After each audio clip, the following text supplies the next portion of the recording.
안녕하세요. 오늘의 사연입니다. 저는 30대 여자입니다. 3살 연상의 남편과 5살 된 딸과 셋이 살고 있어요. 제 친정집은 지방에 있어서 명절 때만 고향에 내려가곤 해요. 게다가 저는 외동딸이고 형제 자매가 없어서 친척이 별로 없어요. 반면 남편은 누나와 여동생이 있어요. 시댁은 우리 집에서 가까운 거리에 살고 있어서 만나는 빈도가 매우 높아요. 특히 시어머니와 시누는 저를 친딸 친언니처럼 대해줘서 함께 맛집 가기도 하고 쇼핑하러 가기도 해요. 시어머니의 나이는 60대인데 일하셔서 그런지 젊고 센스도 좋으세요. 그래서 대화를 하는 게 매우 즐거워요.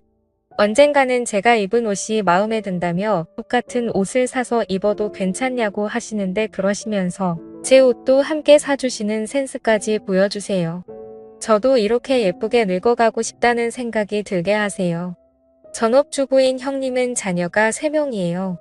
육아 상담도 해주고 안 입는 아이 옷이나 안 쓰는 장난감 등을 가져다 주기도 하는 등 정말 든든한 존재예요. 항상 제게 어려운 일이 있으면 언제든 말해달라고 하시는데 이 두 사람이 있어서 저는 이 시댁에 잘 적응할 수 있었다고 생각해요. 다만 시댁 식구 중 시아버지와 아가씨는 저와 교류가 별로 없어요. 시아버지는 일만 하셔서 집에 있는 시간이 적고 만날 기회도 거의 없어요. 아가씨는 독신으로 시댁에 살고 있지만 자주 외출해서 집에 없는 경우가 많아 거의 만나지 못해요. 형님도 자신의 여동생이지만 보통 무슨 생각으로 사는 건지 옛날부터 잘 모르겠다고 말할 정도이니 쉽게 친해지기 어려울 것 같아요. 하지만 인연을 맺었으니 언젠가는 사이좋게 지낼 수 있었으면 좋겠다는 생각을 했어요. 하지만 시아버지와 아가씨와의 사이는 나아지기는커녕 악화되는 방향으로 진행됐어요. 시아버지는 정년퇴직 시기가 돼서 퇴직하셨어요. 일만 하시던 시아버지가 앞으로 무엇을 하실지 궁금했는데 아마도 시어머니의 곁을 떠나지 않을 것 같았어요. 곁을 떠나지 않는다는 게 무슨 말이냐면 시어머니를 항상 자신의 감시하에 두겠다는 말이에요.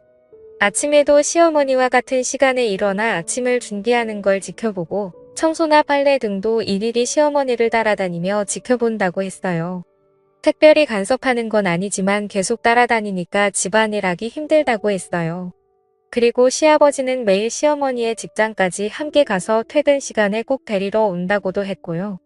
시어머니에게는 퇴근길에 잠깐 카페에 들리는 게 기분 전환의 한 방법이었는데 시아버지가 데리러 오니까 그런 여유도 가질 수 없었다고 해요. 시어머니가 시아버지의 감시에서 벗어날 수 있는 시간은 일하러 갈 때뿐이라는 참으로 갑갑한 일상이 되어버린 거죠. 시어머니는 시아버지에게 어디 놀러라도 좀 다니라고 은근슬쩍 시아버지를 혼자 어딘가로 보내려고 했지만 시아버지의 대답은 노였어요. 딱히 혼자 가고 싶은 곳이 없다며 거절하신 거죠. 저와 형님은 그 상황을 듣고 어떻게든 시어머니를 시아버지에게서 떼어놓을 수 없을까 고민했어요. 우선 시어머니만 점심에 초대했는데 약속 장소에 시아버지도 함께 오셨어요. 여자끼리의 모임이었는데 시아버지가 계시니 하고 싶은 이야기 반도 하지 못한 채 점심을 마쳤어요. 식사를 마치자마자 바로 돌아가는 부모님. 그 뒷모습을 보면서 형님과 어떻게든 시어머니를 자유롭게 해주고 싶다는 생각이 들었어요. 시어머니가 출근하지 않는 날이 시어머니에게 가장 힘든 날이 된 거죠. 시아버지는 시어머니를 감시하고 있지만 특별히 외출은 하지 않는 것 같았어요. 형님이 시아버지에게 시어머니도 자유시간이 필요하다고 항의했는데 시아버지가 이렇게 말했어요. 자유시간? 나는 엄마의 시간을 뺏는 게 아니라 그냥 따라다니는 것뿐이야. 그게 뭐 어때서 그래? 엄마의 자유는 어떻게 하죠? 여자들끼리의 식사 모임까지 따라다니는 건 정말 이해할 수 없는데 말이에요. 엄마는 퇴근길에 카페에서 여유롭게 시간을 보내는 걸 좋아하시는데 그마저도 못하게 하시는 건 엄마를 괴롭히는 거나 마찬가지라고요. 이건 나랑 엄마의 문제야. 너는 아무 상관없는 일이니까 끼지 말고 있어. 시아버지는 그렇게 말하고는 자기 방으로 돌아갔다고 해요. 시아버지의 스토커 같은 행동 어떻게 하면 해결할 수 있을까? 시아버지가 시어머니를 따라다니기 시작한 지 3개월이 지났어요. 그리고 최근 들어 시어머니의 건강이 나빠지는 것 같았어요. 시어머니는 그동안 감기 한 번 걸리지 않으시는 분이셨거든요. 그런데 시어머니를 만나러 가면 왠지 모르게 기운이 없어 보였어요. 게다가 안색도 매우 안 좋아 보였어요. 어머님 몸이 안 좋으시면 제가 집안일 도와드릴게요.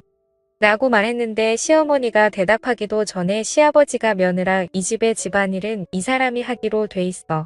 우리 집의 규칙을 잘 모르나 본데 며느리가 도와줄 수 있는 건 아무것도 없어. 잘 모르면서 도와주겠다고 함부로 말하지 마. 우리가 도와주러 오는 것조차 거부하셨어요. 시어머니는 그런 모습을 보고 며느라 나는 괜찮으니까 걱정하지 마. 건강은 내 장점이야. 아직 건강은 이상 없어. 라고 말했지만 시어머니의 얼굴은 좋아 보이지 않았어요. 시어머니의 건강이 걱정돼서 시간 내서 시댁에 자주 찾아뵙고 했어요. 그러던 어느 날 시어머니는 누가 봐도 병원에 데려가야 할 정도로 몸이 많이 쇠약해졌어요. 대화도 할 수 없을 정도로 시어머니는 고통스러운 표정으로 얕은 호흡을 반복했어요.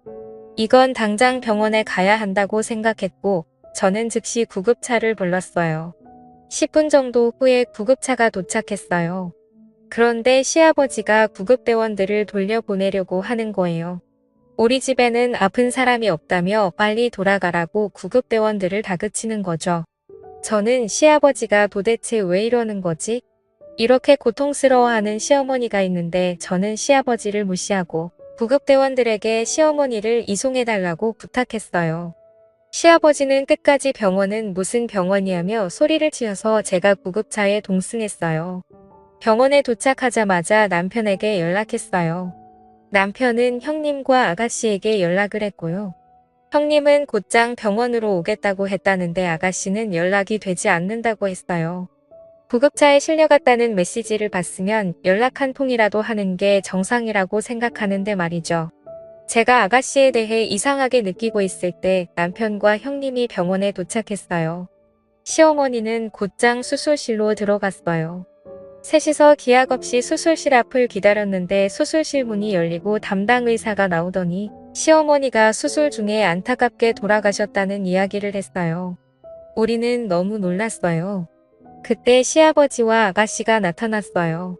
남편이 왜 이렇게 늦었냐며 엄마가 방금 돌아가셨다고 울부짖었는데 아가씨는 자기 엄마가 죽은 것에 대해 무덤덤해 보였어요. 어머 그랬구나. 건강 자랑을 그렇게 하더니만 저는 아가씨 말에 화가 치밀어 올랐어요. 제가 입을 열려고 하는 순간 형님이 먼저 엄마가 죽었다는데 그게 할 말이냐며 그런 태도로 있을 거면 당장 돌아가라고 분노 섞인 말을 내뱉었어요. 아가씨는 알겠어. 가라니까 갈게.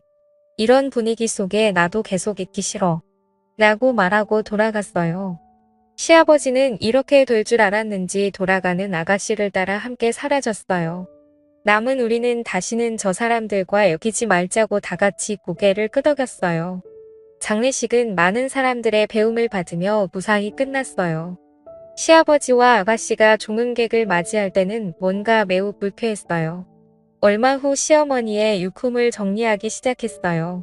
추억의 물건이 많아 유품 정리가 좀처럼 진행되지 않았어요. 그러던 중 시어머니가 쓰시던 화장대 안쪽에서 일기장을 발견했어요.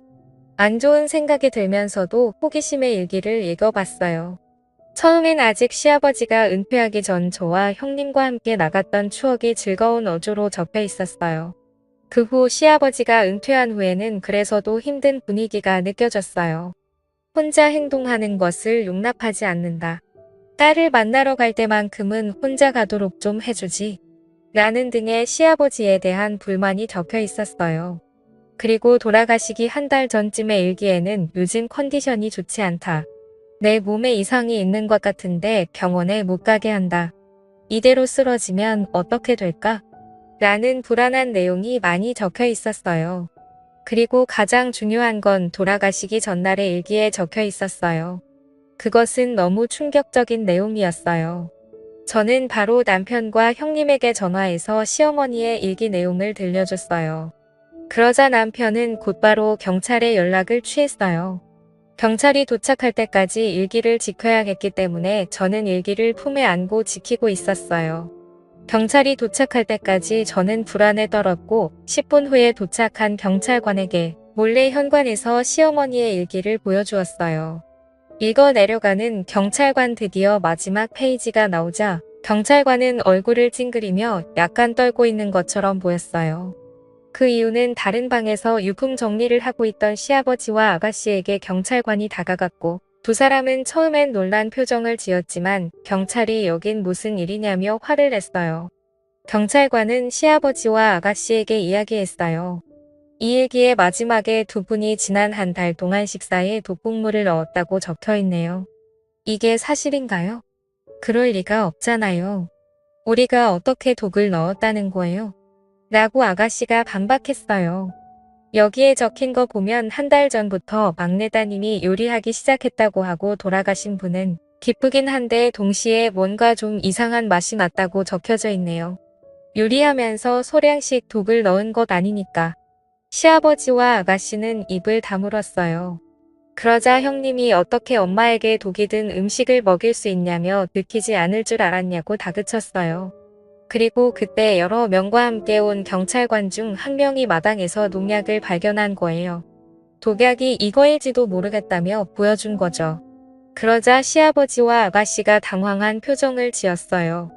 증거인멸이라는 말을 모르는 건지 너무 쉽게 증거물을 발견하게 된 거죠. 수상한 모습에 낌새를 알아차린 경찰들은 두 사람을 바로 경찰서로 데려갔어요. 가급적이면 직접 시어머니를 죽인 이유를 듣고 싶었지만 그건 나중에 들어야 했어요. 시아버지와 아가씨가 연행되자 시댁은 갑자기 조용해졌어요. 저 두 사람이 솔직하게 범행을 인정할까? 약간의 걱정은 있었지만 사망사고이니 분명 제대로 수사할 거예요. 그리고 정말 시어머니를 죽인 게 맞다면 그에 맞는 처벌을 꼭 받게 해야죠. 다음 날 시아버지와 아가씨가 범행을 인정했다는 연락을 경찰로부터 받았어요. 그리고 궁금한 범행 동기에 대해 먼저 시아버지부터 이야기했어요. 시아버지는 시어머니가 좋아하는 사람이 있어서 자신과 이혼을 준비하고 있다고 생각했대요. 그래서 시어머니의 모든 행동을 간섭하고 혼자만의 시간을 주지 않은 거죠. 이 이야기를 듣고 궁금했던 건 시아버지가 누구한테 이런 이야기를 들은 건가였어요. 적어도 저나 남편이나 형님은 이런 말을 한 적이 단 한 번도 없었거든요. 분명 시어머니는 시아버지 말고는 좋아하는 사람이 없었어요. 이건 정말 확실했어요. 나도 나중에 정년퇴직하게 되면 남편이랑 둘이서 여행 다니고 싶어. 그동안 못했던 것들도 둘이서 함께 해보고 싶어.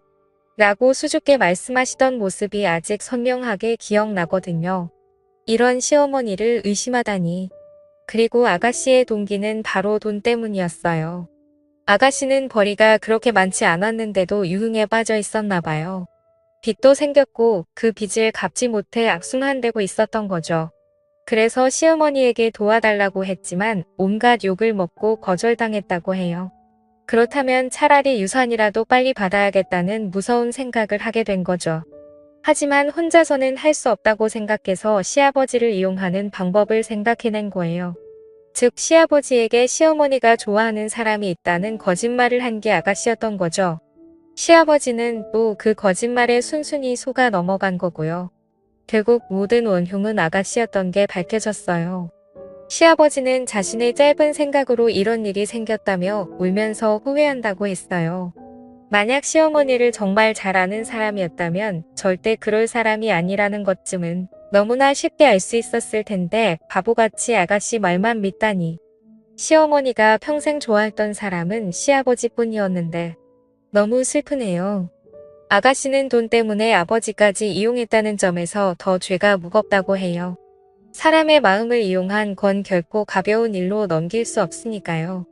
반면에 저희는 시어머니의 유산을 보고 깜짝 놀랐어요. 놀랍게도 시어머니는 재테크를 엄청 잘하시는 분이셨어요. 주식계좌에서 한 번도 본 적도 없는 큰 금액이 발견된 거죠. 어쩌면 동거하던 아가씨가 이 사실을 알고 시아버지를 속여 시어머니를 부인이 되게 한 것일지도 몰라요. 돈이 없으면 살 수 없지만 돈이 너무 많으면 주위의 시선 때문에 살기 힘든 걸 보여주는 것인지도 모르겠어요. 앞으로 아가씨 같은 사람과 엮이지 않고 좋은 사람들과의 인연을 유지하며 가늘고 길게 오래오래 살고 싶네요. 시청해주셔서 감사합니다. 그럼 다음 영상에서 다시 뵙겠습니다.